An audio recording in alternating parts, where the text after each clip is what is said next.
Shoeless Joe's detractors often say that Jackson, who hit 375 in the 1919 World Series and tied a record for the most hits in a World Series with 12, actually performed poorly in the games that were fixed. William Lamb writes in his article, An Ever-Changing Story, quote, "Statistics are always malleable, subject to partisan manipulation. More rigorous examination on how the World Series unfolded yields a damning assessment of Joe's performance. During the first 5 games, the outer limit of the fixed duration in most minds, cleanup batter Joe Jackson notably underproduced, failing to drive in a single White Sox run," end quote. Lamb argues that Joe hit 316, 6 for 19 in the first 5 games, but it was, quote, soft because he had no RBIs. While Lamb writes Joe was, quote, hardly without accomplices and underachievement, end quote. He neglects to mention the stats of the honest Sox, Eddie and Shane O'Collins, Ray Schalk, Nemo Leibold, Eddie Murphy, and Bert Lynn, who had a combined 130, 7 for 50 WAR with just 1 RBI.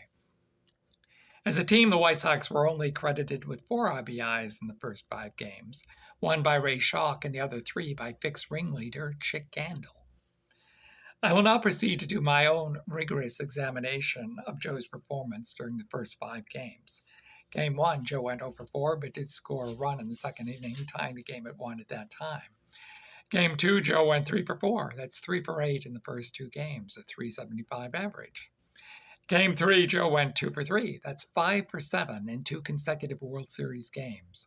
A partial list of baseball greats that failed to match or better Jackson's performance, minimum of 5 at-bats, in 2 consecutive World Series games includes Ty Cobb, Honus Wagner, Rogers Hornsby, Tris Speaker, Lou Gehrig, Mel Lott, Eddie Collins, Joe DiMaggio, Ted Williams, Stan Musial, Mickey Mantle, Willie Mays, Hank Aaron, Roberto Clemente, and Pete Rose. Babe Ruth matched Joe's performance, but it took him 35 games to do it. It took Joe just 9 games to accomplish this rare and remarkable feat. Game 4, Joe led off the second inning with a double. So he was 6 for 8 in his last 8 at-bats against what was considered to be the best pitching staff in the National League. His next at-bat, Shoeless Joe hit a rocket to Maury Rath that the infielder had trouble handling. It was initially scored a hit, which would have made Joe 7 for 9. Unfortunately for Jackson, it was later changed to an error. Needless to say, I do not agree with Lamb's assessment that a rigorous examination of Joe's performance leads to a damning assessment.